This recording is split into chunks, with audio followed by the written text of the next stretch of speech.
అండి. ఎంత బిజీ షెడ్యూల్లో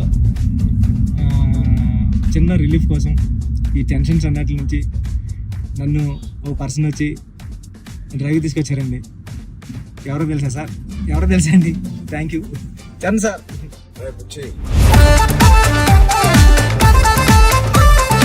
ఏం లేదు బుచ్చి, ఒకటి అడుగుతాను ఏం అనుకో కదా. చెప్పండి సార్. సరే మీరు అడిగితే ఏమనుకుంటారు సార్?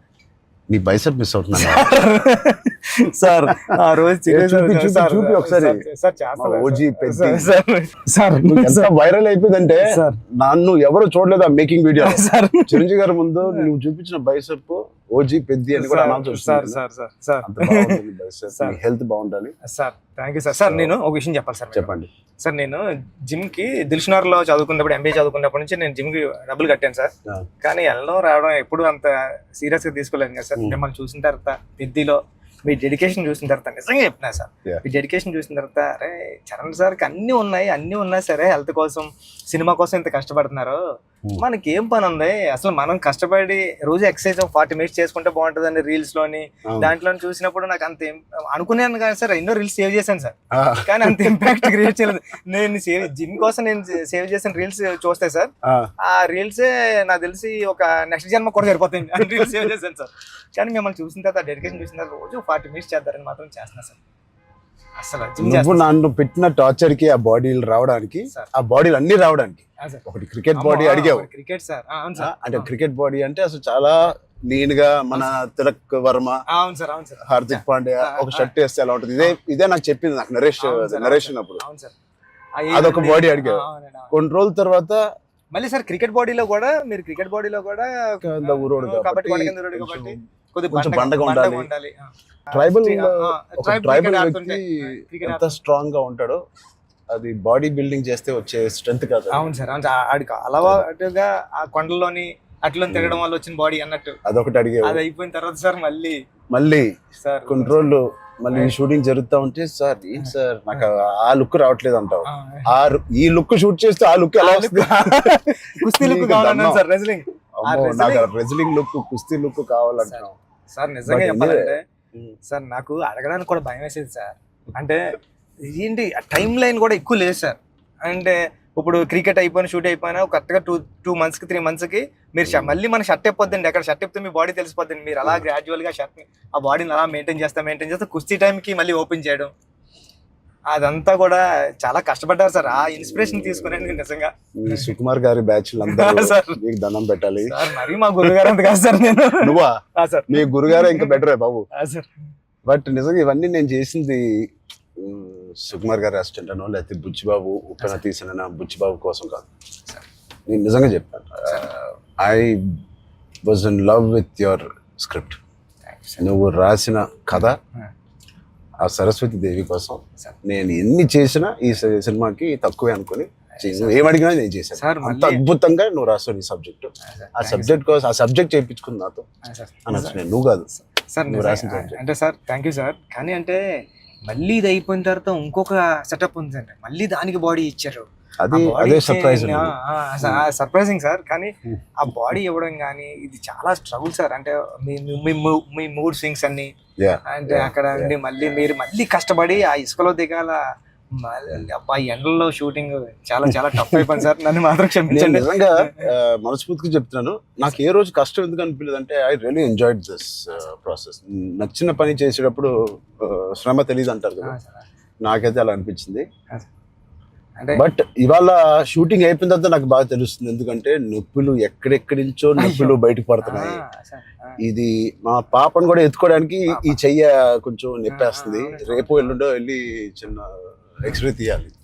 అంటే ఆ కుస్తీలో చేయి పట్టి అది అదురు ఉంటది, అదిరి కొంచెం ఏదో అయింది దీనికి. మళ్ళీ మీకు చేతికి అది కుస్తీలో పట్టడం, ఆ పైల్వాన్స్ అందరం తిరగేయడం అట్లతో పాటుగా మళ్ళీ సార్ పైగా నువ్వు పెట్టింది ఆర్టిస్ట్ కాదు, నిజమైన పైల్వాన్స్. వాళ్ళని బతిమాలి బాబు నువ్వు యాక్టింగ్ చేయరా బాబు అని చెప్పడానికి వాళ్ళకి టర్న్ అవడం గట్రా రావట్లేదు సార్. సినిమా యాక్షన్ చెప్తే వాళ్ళు నిజంగా కుస్తీ నిజంగా పైల్వాన్ పట్టుకుంటారు. పాపం సారీ సార్ అంటున్నారు. మళ్ళీ స్పోర్ట్స్ మ్యాన్ ఇన్స్టింక్ట్ ఉంటుంది కదా, స్పోర్ట్స్ మ్యాన్ స్పిరిట్, అది ఎంత మనం యాక్టింగ్ చేయరా అన్నా కూడా రాదు వాళ్ళకి. నాకే ఊపు వచ్చే ఒరిజినల్ గా వచ్చేసి మిమ్మల్ని మీ ఒక ఫైల్ మన్ అయితే పట్టుకొని వచ్చేసి టప్ మని మీ నెక్క దగ్గర పట్టుకొని అది ఎందుకు సార్ కుస్తీలో మీ కొన్న మీద అంత తప్ప అయితే నేనైతే పానిక్ అయిపోయాను సార్ నేను లేచి అదైతే చాలా అంటే దేవుడు ఉన్నాడు కాబట్టి జరిగింది సార్ కన్ను మీద అంటే నాకు చిరంజీవి సార్ ఏం చేస్తారని భయం వేస్తుంది. సెకండ్ హాఫ్ మనం సినిమా రన్ త్రూ లో కదా తీసాం. అవును సార్, సినిమా రన్ త్రూ లోనే మన షూటింగ్ కూడా సీనిక్ ఆర్డర్ లోనే తీసాం మన సినిమా. సో అది తీయడం వల్ల ఐ థింక్ నాకైతే చాలా చాలా హెల్ప్ అయింది మీరు అలా తీయడం వల్ల. ఒకటి మనందరికి ఇది జర్నీ ఆఫ్ పెద్ది కాబట్టి బిగినింగ్ టు ఎండ్ ఆ జర్నీ ప్రకారంగానే మనం తీయడం అనేది అందరికి ఆ మూడ్ లో రావడానికి అర్థమైంది. ఈ సీన్ ఎందుకు తీస్తున్నాం అందరికి అర్థమైంది, ఎందుకంటే దాని ముందు రోజే ఆ సీన్ తీసాం కాబట్టి. రన్ త్రూ లో వచ్చేసరికి మన సెకండ్ హాఫ్ అంతా మనం ఒకే టైం పీరియడ్ లో షూట్ చేసాం. సెకండ్ హాఫ్ అంటే ఏంటి, కల్మినేషన్ ఆఫ్ ఆల్ ద మీరు రాసిన స్టోరీ అంతా culmination, heaviest action, heaviest emotion, heaviest song second half లోనే పెడతాం. సో అంత హెవీ వర్క్ మనకి లాస్ట్ 65 days లో మనం షూట్ చేసాం. నిజంగా దేవుడు లేకపోతే అంత హెవీ వర్క్, అన్ని కుస్తీ ఫైట్లు, క్లైమాక్స్ ఫైట్, క్లైమాక్స్ సాంగ్, ఇంకో సాంగ్ రేరే రారా ఏమి మనకేం అవ్వకుండా మీకేం అవ్వకుండా నాకేం అవ్వకుండా జరిగిందంటే అది నిజంగా పెద్దకున్న బలం. అది పెద్ద సబ్జెక్ట్ కి పెద్ద స్క్రిప్ట్ చేయించుకుంది తప్ప. లాస్ట్ 75 days షూట్ చేస్తాను సార్. ప్రతి సినిమాలో నాకు ఏదో ఒక యాక్సిడెంట్ అవుతూనే ఉంది. RRR లో కూడా కాలు ఎరక్కొట్టుకున్నాను, రంగస్థలం కూడా ఒకటి ఏదో అయింది నాకు గుర్తులేదు. గేమ్ చేంజర్ లో ఇక్కడ లిప్ కట్ అయిపోయింది, ఇక్కడ ఇది అయింది. కానీ ఎక్కడ ఒక్కరోజు మన షూటింగ్ ఆపింది లేదు. అది నిజంగా అది దేవుడు. ఇంకేంటి బుజ్జి సార్ పోస్ట్ ప్రొడక్షన్ ఎలా జరుగుతుంది చెప్పు, సరదాగా అడుగుతున్నా. సార్ రెహమాన్ సార్ అంటే నేను ట్వీట్ వద్దాం అనుకున్నాను సార్, ఎర్రకొట్టి సార్ RRR అని. అంటే మళ్ళీ 2 ఎట్లా అయిపోతుందో నేను వేయలేదు సార్. నెక్స్ట్ లెవెల్ RRR ఇచ్చారు sir Rahman sir. Okay, next level అండి. అంటే ఎమోషన్ కానీ నాకు నేను వెళ్ళి కూర్చున్నాను సార్. నిన్నే కూర్చుంటే ఇది మన సినిమా మన విజువల్ ని నెక్స్ట్ లెవెల్ పట్టుకుపోయారు సార్. ఓకే, రెహమాన్ గారు కానీ, రత్నవేల్ సార్ కానీ. అసలు అంటే రత్నవేల్ గారి నుంచి మాట్లాడారు. మనం అనుకున్నప్పటి నుంచి అది ఎంత పెద్ద అసెట్ రత్నవేల్ గారు. ఇట్ ఈస్ అంటే బ్యూటీ షాట్స్ ఇచ్చారు, కమర్షియల్ షాట్స్ ఇచ్చారు, అండ్ కథని అర్థం చేసుకునే విధానం. రత్నవేల్ గారు మించిన కెమెరామెన్ నేనైతే పని చేయలేదు. ఉండే ఉంటారు కానీ నేనైతే పని చేయలేదు సార్. ఎందుకంటే సార్ రండి సార్, ఇప్పుడు నేను ఫస్ట్ సినిమా చేశాను సార్, ఇది second cinema and second film sir నాది. ఇంత పెద్ద కెమెరామ్యాన్ ఉండడం వల్ల నాకు చాలా పెద్ద సపోర్ట్ వచ్చింది సార్. రండి సార్ లాంటి ఉండడం వల్ల నేను ఏమైనా మిస్టేక్లు చేసినా సరే ఇది కాదు, ఇది చూసుకో ఒకసారి ఆలోచించుకొని వచ్చి చెప్పడం కానీ, బిగ్ బ్రదర్ దాంట్లో నో డౌట్ సార్. అంత ఆయన కరెక్ట్ చేయడం కానీ అవన్నీ నేను చూసి దాన్ని ఒక్కొక్కసారి ఆయన నెక్స్ట్ లెవెల్ పట్టిపోయారు సార్. వచ్చి ఇలా చేద్దాం మనం అని. లైటింగ్ మాత్రం వేరే స్థాయిలో ఉంటుంది అసలు. సార్ మీకు చెప్పాలంటే ఢిల్లీ ఎపిసోడ్, ఢిల్లీలో ఎలా ఉన్నారంటే సార్ మీరు ఢిల్లీ ఎపిసోడ్ నాకు మిమ్మల్ని చూసిన ప్రతిసారి కళ్ళంట నీళ్ళు వస్తారు సార్. ఐ థింక్ నా ఫేవరెట్ ఎపిసోడ్ చెప్పొచ్చు లేదో తెలియదు ఇస్ ద ఢిల్లీ ఎపిసోడ్. అంటే నీ కథ మొత్తం నువ్వు ఇందాక 2 గంటలన్నర కథ లేదా 3 గంటల కథ, ఆ ఢిల్లీ ఎపిసోడే మీ కథ. అవును సార్. ఢిల్లీ నేను ఢిల్లీ ఎడిటింగ్ రూమ్ లో చూసిన ప్రతిసారి మీకు కాల్ చేశాను సార్. నవీన్ అంటున్నారండి, ఎడిటర్ నవీన్ ఏమన్నాడంటే అండి, నవీన్ అన్న వచ్చి నువ్వు చూసిన ప్రతిసారి 20 కాల్ చేస్తున్నావు అని. అంటే దాంట్లో ఫ్రేమ్ తీసి కట్ చేద్దామన్నా సరే నాకు భయం వేసి తీద్దామా లేకపోతే ఇది ఒక్కటే తీసేద్దామా అంటే, నువ్వు ఒకసారి గుర్తుపెట్టుకో ఈ విజువల్ చూసిన ప్రతిసారి నువ్వు రామ్ చరణ్ సార్ కాల్ చేసావు, నువ్వు ఎలా చేస్తావు ఇది అంటే అవునా అయితే తీనని మళ్ళీ దాన్ని హోల్డ్ చేసి దాని బిఫోర్ ఎక్కడ కట్ చేశాను కానీ ఢిల్లీ కట్ చేయలేదు సార్. ఢిల్లీ ఎపిసోడ్ నాకు సినిమాలో నాకు ఫేవరెట్ ఎపిసోడ్. అవును సార్. ఢిల్లీలో అప్పుడు టెంపరేచర్ కూడా చాలా చలండి, పక్కన షూటింగ్ చేయడానికి కూడా అవన్నీ క్లైమేట్ కూడా కంట్రోల్ లేదు సార్. బట్ ఢిల్లీ ఎపిసోడ్ మాత్రం ఢిల్లీ అని అనుకున్నాం, ఎలా షూట్ చేయాలని అనుకున్నాను. ఆ ఒక్క ఎపిసోడ్ కి రాండీ గారికి 100% ఇచ్చారు సార్. అందుకని దాన్ని వైడ్ రేంజ్ ఫ్రేమ్స్ తో స్పాన్ కానండి, అంత కలర్ టోన్ కూడా ఢిల్లీ దగ్గర కలపలే ఫిల్మ్ కలర్ టోన్ మార్పుంది సార్. లుక్ అండ్ ఫీల్ కూడా మొత్తం అంతా ఢిల్లీ ఎపిసోడ్ లోనే ఒక వ్యవసాయం ఉంటది కాబట్టి మన సినిమాలో కదండి, ఎమోషన్ అంతా హోల్డ్ చేయడం కానండి. వచ్చే ట్విస్ట్ ఆ, will be the biggest twist in the అవును whole సార్ film. అవును సార్ అవును సార్ అది ఎలా రాసావో నాకు తెలియదు. సార్ నేను ఉప్పెనలో నువ్వు రాసిన ఆ పాయింట్ కన్నా సార్ ఇది ఇంటూ 100. అవును సార్ సార్ నేను అది చెప్పాలనుకున్నప్పుడు కూడా అంటే ఒక స్టార్ హీరోకి అలాంటి పాయింట్తో ఎలా వర్కౌట్ అవుతుంది అన్న థింగ్ ఉంటూ కూడా సార్ అక్కడే హీరోయిజం ఒక ఒక 50 times పెరిగిపోతుంది సార్.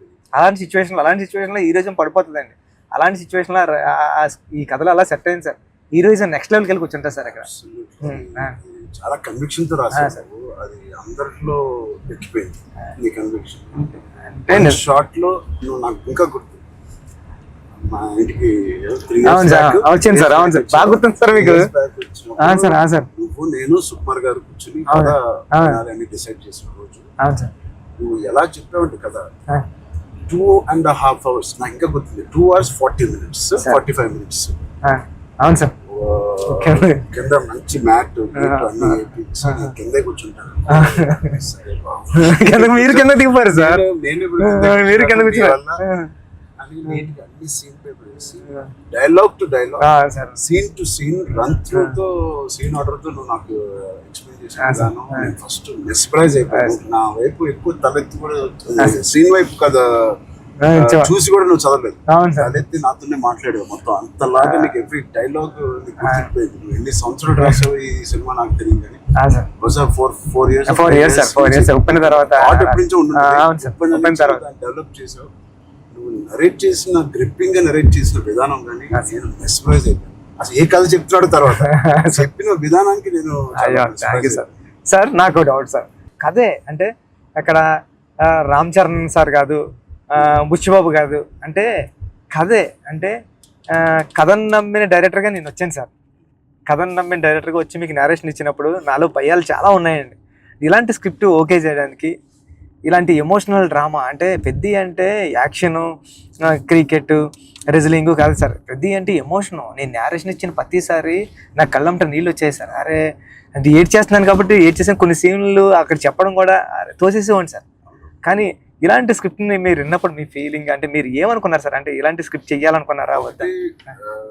సుకుమార్ గారు ఇచ్చిన కాన్ఫిడెన్స్ వల్ల, సుకుమార్ గారి బ్యాచ్ వల్ల ఆయన ఎందుకో నన్ను చేయమని అడగడం ఏదో ఉంటుంది.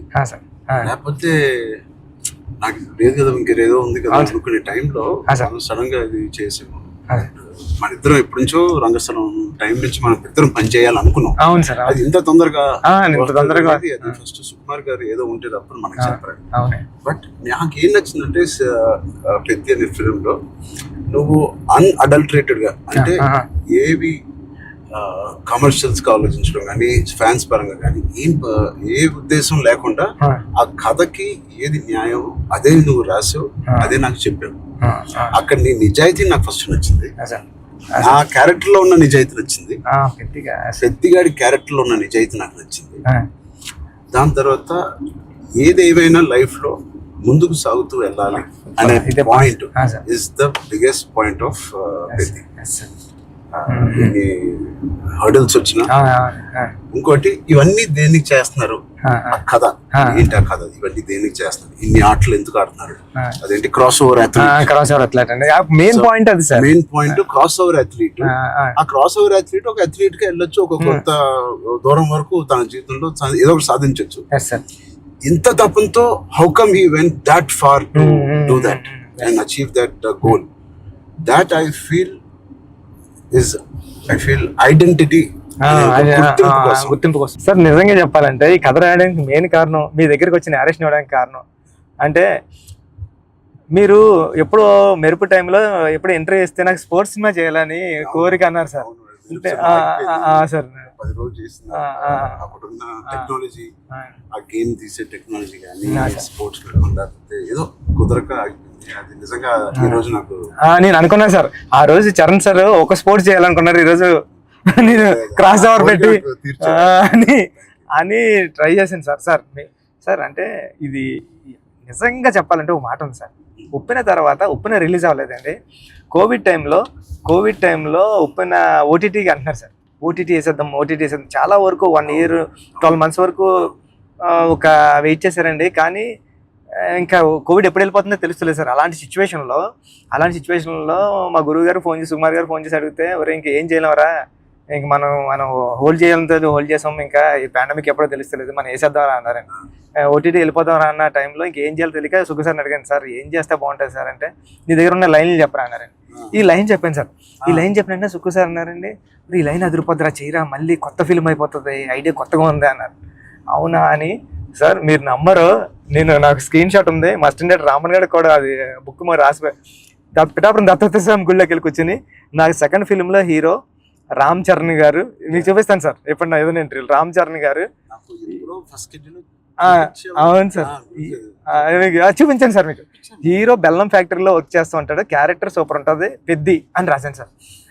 ఫస్ట్ ఫిలిం ఇంకా రిలీజ్ కాలేదు, సెకండ్ ఫిలిం రామ్ చరణ్ గారితో డ్రీమ్ అంటే నేను అనుకుంటాను సార్, మనిషి గట్టిగా కోరుకుంటే ఏదన్నా అయిపోతుంది సార్, గట్టిగా కోరుకోవాలి సార్.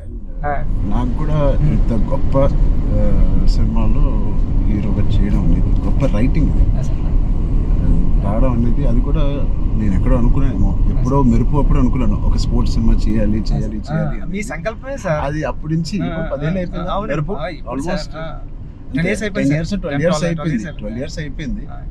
ఆ 12 years నుంచి నా కోరిక, నీ కోరిక ఏదో సరే ఇద్దరిని సుకుమార్ గారు కలిపారు. సుకుమార్ గారు దేవుడు మా గురుగారు తీసుకొచ్చి, అందుకే నేను ఎప్పటికీ మా గురుగారు 2 పని ఉంటాను సార్. నిజంగా ఏదైనా అంత గట్టిగా అనుకోవాలనేది నాకు మళ్ళీ అనిపించింది. అనుకుంటే సాధ్యం అవుతుంది అనేది, అనుకుంటే అవుతుంది అన్నారు. మీరు ఏదైతే అన్నారో ఇదే మన కథ సార్. పెద్దిగాడు ఏది వదలడండి, పెద్దిగాడు పట్టుకుంటే అంటే చిన్న చిన్న ఇన్సిడెంట్లకే ఈ జనరేషన్ అంతానే అది కాదు, ఇది అవుతులేదు అని కొద్ది ప్యానిక్ అయిపోయి రకరకాల డెసిషన్ తీసుకున్నారు కదా సార్. అలాంటి సిచ్యువేషన్లో పెద్ది చాలా ఇన్స్పిరేషనల్ క్యారెక్టర్ సార్. పెద్దిగాడు అందరికీ హృదయంలో ఉండిపోతారు సార్.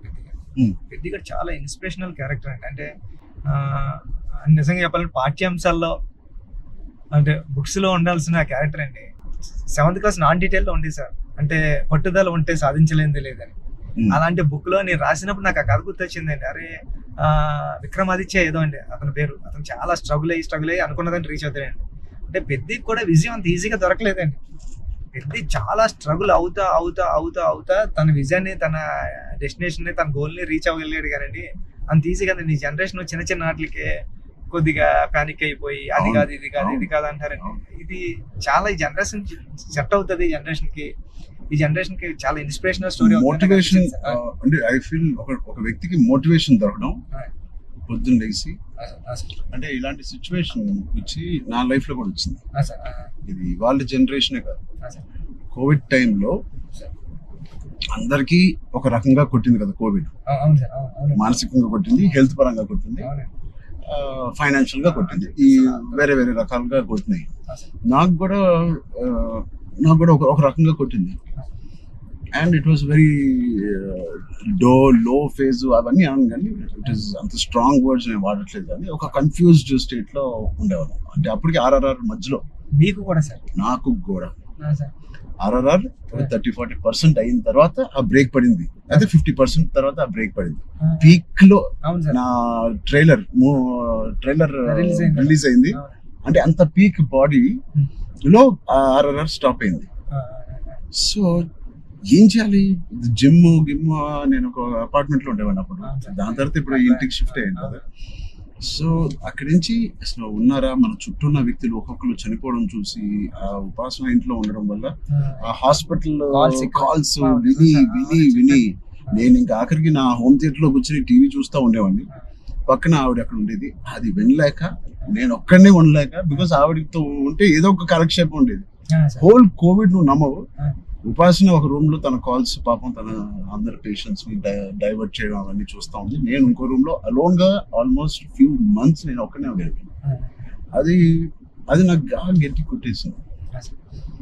అంటే ఒంటరిగా ఉన్నప్పుడే నీకు థాట్స్ వస్తాయి, అది ఓవర్ గా నువ్వు అన్ని రోజులు ఒంటరిగా ఉన్నప్పుడు ఆ థాట్స్ వేరేగా మారుతాయి. అలా మారినప్పుడు నేను మానసికంగా కొంచెం లో అయ్యాను. ఆ టైంలో నాకు తెలిసి తిరిగి కోవిడ్ రీఓపెన్ అవుతున్నప్పుడు, ఏవో చాలా ఇష్యూస్ ఉన్నప్పుడు నాకు రాజమౌళి గారు నీకు ఫోన్ చేశాను. రాజమౌళి గారికి ఫోన్ చేసి, సార్ ఒకసారి కలవాలి మిమ్మల్ని అంటే ఆయన వచ్చారు. ఏం చేయాలంటే మళ్ళీ షూటింగ్ స్టార్ట్ అవుతుంది, నాకు అదే జోష్, ఏదైతే షూటింగ్ మనం ఆపామో టైంలో నాకున్న జోష్ అది రావట్లేదు సార్. నాకు ఏంటో అర్థం కావట్లేదు. ఇంత పెద్ద సినిమా, ఇంత పెద్ద డైరెక్టర్తో నేను చేస్తున్నాను, ఏమవుతుంది నాకు, ఎందుకు నాకు మోటివేషన్ రావట్లేదు అంటే, ఆయన చెప్పిన మాట ఇవాల్టి వరకు I have kept it in my heart. ఎప్పుడైనా చరణ్, అది మోటివేషన్ ఏదో ఒక పెద్దది వస్తేనే రాదు. దీనికన్నా పెద్దది ఏముంటుంది, ఆర్ఆర్ఆర్ కన్నా పెద్దది మోటివేట్ చేయడానికి. అయినా నాకు రేపు పొద్దున లెగిసి వర్కౌట్ చేసి మీ షూటింగ్ కి రావాల్సిన మోటివేషన్ నాకు రావట్లేదు. అందం ఏంటి నేను. సో చరణ్ అలా కాదు, షూటింగ్ కి ఇంకా 20 days టైం ఉంది. ఇంకో 20 days లో లాక్డౌన్ ఓపెన్ చేస్తున్నారు, ఫస్ట్ లాక్డౌన్. సో నీకు 20 days టైం ఉంది. ఒక పని చెయ్యి, స్టార్ట్ స్మాల్. ఈ రోజు నేను ఇవాళ లెగిసి ఏదో పని అనుకోవాలి, ఆ పని కోసం నువ్వు లెగాలి, ఆ పని దొరకాలి. ఆ పని ఏంటి, ఏమి లేదు ఇప్పుడు కోవిడ్ లో. ఆ పని ఏముంటది, ఎలా ఉండదు. నా బెడ్రూమ్ ద బెస్ట్ బెడ్రూమ్, అంటే క్లీనెస్ట్ బెడ్రూమ్ ఇన్ జూబ్లీహిల్స్ లాగా మార్చాలి. అంటే ఎవ్రీ కార్నర్ క్లీన్ చేసుకోవడం అంటే అదే పని. ఇంకా ఒక పని వెతుక్కోవడం అనమాట, ఒక కారణం వెతుక్కోవడం ఆ రోజు లెగడానికి. ఇవాళ లెగిసి జూబ్లీహిల్స్ లో నా రూము, నా ఇల్లు ద బెస్ట్ క్లీనెస్ట్ హౌస్ గా ఎలా మార్చాలి. స్టీమింగ్ చేస్తానా, లేకపోతే కడుగుతానా, లేకపోతే క్లీనింగ్ చేస్తానా, ఎప్పుడెప్పుడు నుంచో ఉన్న బట్టలని తీసి పడేస్తానా, అది. లేదా నా garden should be the best garden in Jubilee hills. ఆ ప్లాంట్స్ ని, ఆ కలుపు మొక్కలు తీసేయడం అన్ని నేను చేసి ద బెస్ట్ గార్డెన్ అని నేను నిరూపించుకోవాలి. అది చిన్నదైనా పెద్దదైనా. క్యూట్ గా ఒక ఆ బాల్కనీలో ఉన్న అపార్ట్మెంట్ అయినా the best apartment balcony in the whole apartment గా ఎలా చేయాలి. ఆ చిన్న చిన్న కారణాలు వెతుక్కొచ్చారండి ఇలాగా. లేకపోతే నువ్వు బిల్డ్ చేసే నీ ఫామ్ హౌస్ ఏదైతే ఉందో, ఆ best farm house with all your horses అన్నిటితో నువ్వు చెయ్యి, దాని మీద దృష్టి పెట్టు. సో నువ్వు పొద్దున్న లెగిసి ఓకే నేను కన్స్ట్రక్షన్ వాళ్ళతో మాట్లాడి ఫామ్ హౌస్కి వెళ్ళి ఏదో ఒక పని పెట్టుకోవాలి. మనం ఒక మోటివేషన్ పెట్టుకోవాలి మన లైఫ్ లో. చిన్నగా స్టార్ట్ చేయి. ఆ చిన్న స్టార్ట్ చేసిన మోటివేట్ అవుతావు నువ్వు. ఇంట్లో మొదలైన మోటివేషన్ అది పెద్దగా చేరి అది నేను ఎగ్జాక్ట్ గా వర్డ్ టు వర్డ్ నేను ఫాలో అయ్యాను. ఇవాళకి 3-4 years there was not one day where I was demotivated. So Peddi గారిది coming to the point, Peddi also is like that. ఏంటి అవకాశాలు అనేది ఎత్తుకుంటా ఉంటాడు లైఫ్ లో. ఇది అది పోయిందా, ఇది కూలిపోయాడా, ఎన్ని అడ్డంకులు వచ్చినాయి అతనికి అని చూసుకోకుండా, ఉన్న దాంట్లో సరిపెట్టుకోకుండా కూడా మళ్ళీ దాంట్లో బెస్ట్ ఎలాగా ఉంటాడు అనేది ఒక ఫస్ట్ హాఫ్ నుంచి ఇంటర్మిషన్ లో ఒకలాగా, ఇంటర్మిషన్ తర్వాత ఇంకోలాగా. Whatever happens the life should go on, life should keep going on. ఆ లైఫ్ ఎలా గో ఆన్ అవ్వాలంటే దానికి ఒక పర్పస్ ఎత్తుకోండి. ఆ పర్పస్ నేను చెప్పినట్టు చిన్న చిన్నగా ఉండొచ్చు, పెద్ద ఉండొచ్చు. నేనే అనుకున్నాను చాలా బాగా మాట్లాడారు. లేదు, ఐ థింక్ ఇవన్నీ కోవిడ్ నుంచి, కథ నుంచి వెరీ వెరీ ఇన్స్పైరింగ్ కథ. ఈ మధ్య ఒక ఇన్స్పైరింగ్ కథల్లో నేను చూడడం అనేది నేను ఎక్కడ చూడలేదు. అంటే ఒకప్పుడు లగాన్ చూసాను, ఒక దంగల్ చూసాను, స్వయం కృషి ఉంటదండి. అంటే సార్ ఇది ఉంటూ అంటే ఎక్కడ కమర్షియలైజ్ తగ్గదు సార్ పెద్ద. అంటే ఒక స్టార్ హీరోతో ఇలాంటి ఆర్గానిక్ కథ చెప్పడం అంటే చాలా టఫ్ జాబ్ సార్. ఈ రెండు బ్లెండ్ చేయడం. తమ్ముడు అనే సినిమా కరాటే ఇవన్నీ ఉండి చాలా బేవర్స్ గా తిరిగే ఒక తమ్ముడు ఒక కారణం వల్ల ఒక పర్పస్ వెతుక్కుని నేను ద బెస్ట్ గా అవ్వాలి, మా ఫాదర్ కి నిరూపించుకోవాలి. సో ఆయన పర్పస్ ఆ ఫాదర్ కి నిరూపించుకోవాలి. అంతేనా? బ్రదర్ ఒకటి బ్రదర్ కాళ్ళు ఇరిగింది, అది ఫాదర్ వీడేం చేస్తాడు బ్రదర్ కాళ్ళు అంటే. సో ఆ కారణం ఒకటి ఎత్తుక్కోవడం అనేది, అది నీ సినిమాలో నీ కారణం అనేది is the most biggest commercial point. దానికి audience will be shocked. Waiting sir, దానికోసం టెన్షన్ గా ఉందండి. పెద్ది అంటే పెద్ది అన్నదే అంత ఒక స్టోరీ అండి. ఇంకా స్టోరీ మీరు రామ్ చరణ్ గారు కనిపించలేదు సార్. చూసిన వాళ్ళు అందరూ కూడా అదే చెప్తున్నారండి. రామ్ చరణ్ గారు కనిపించకుండా దాంట్లో అంతలా ఇన్వాల్వ్ అయిపోయారండి మీరు. ఒక పావు గంట ఒక హాఫ్ అన్ అవర్ సినిమా తర్వాత పెద్ద క్యారెక్టర్ లోకి వెళ్ళిపోతాం సార్. మీకు జాన్వీ క్యారెక్టర్ కూడా లుకింగ్ సో బ్యూటిఫుల్. అండ్ నువ్వు అనుకున్నప్పుడు నుంచే జాన్వీ కపూర్ అని అంటానే ఉన్నావు. కానీ అమ్మాయి కూడా ఒక హీరోలా ఉంటది సార్. అక్షయమ్మ క్యారెక్టర్ అంటే చాలా strong character sir. Akshayamma is very good ఆరా. అవును sir. Every time Janhvi screen మీదకి వచ్చినప్పుడు ఆవిడ ఆరా సగం పని చేసుకుని వెళ్ళిపోతుంది. కొన్ని వాళ్ళు అమ్ముకున్న వాళ్ళ ఆవిడకి స్ట్రైట్ దిగిపోయింది. సార్ కొన్ని సీన్స్ లో శ్రీదేవి గారి లాగా అనిపిస్తుంది రేపు వచ్చి సార్. సరదాగా మాట్లాడుకుందాం, అన్ని అయిపోయినాయి. సార్ ఇప్పుడు నిజమైన టాపిక్ మాట్లాడదాం. సార్ చెప్పండి సార్. నిజంగా ఒక మంచి సినిమా తీయాలంటే ఎంత శ్రమ పడతాం మనకు తెలుసు. అంటే ఏది ఇచ్చినా కొద్దిగా మంచి కంటెంట్ ఇవ్వాలని అందరూ గర్వపడే సినిమా, నిజంగా అందరూ ఇన్స్పైర్ అయ్యే సినిమా. ఫ్యాన్స్ అందరికి అది నిజం సార్. ఎందుకంటే చాలా మంచి సినిమా తీశారు మా హీరో గారు అన్న చెప్పుకోవడానికి అంత ఉంటది సార్. మీకు గుర్తుందా సార్, ఈ సినిమా తర్వాత చాలా మంచి పేరు వస్తుంది, మీకు చాలా మంచి పేరు వస్తుంది అని చెప్తున్నారు. మంచి కదా కాదు సార్, ఇంకా మంచి పేరు వస్తుంది అని. అంటే సార్ మీరు ఒక మాట అన్నారు, ఇన్స్పైరింగ్ పర్సనాలిటీ లైఫ్. అవును సార్, మీరు ఒక మాట అన్నారు గుర్తుంది సార్. అప్పుడు ఉపాసన మేడం గారు ఉన్నారండి. ఉపాసన గారు అంటే బుచ్చి నాకు మంచి పేరు వస్తుంది అంటే ఈ పేరు ఏదో పెళ్లికి ముందు వచ్చింటే ఇంకా ఇంకా మంచి సంబంధం వచ్చింది నాకు అని మేడం పక్కన చెప్తున్నారండి. మేడం అన్నారండి. అంటే అంత మంచి కథ రాసావంటే అసలు సంబంధాలు మనకి అలా లైన్ లో వస్తాయి. అంత అయిపోయింది. రెహమాన్ సార్ ఆర్ఆర్ వర్క్ చేస్తున్నారు. లేకపోతే నేను అవ్వకపోతే సార్తో ఎంత అలాగా నేను రాలేను సార్ అని బతిలాడుకున్నాను. అయిపోయింది వర్క్. ఓలా బుక్ చేస్తాను చెప్తున్నా సార్. చాలా దూరం తీసుకొచ్చారు సార్ మిమ్మల్ని.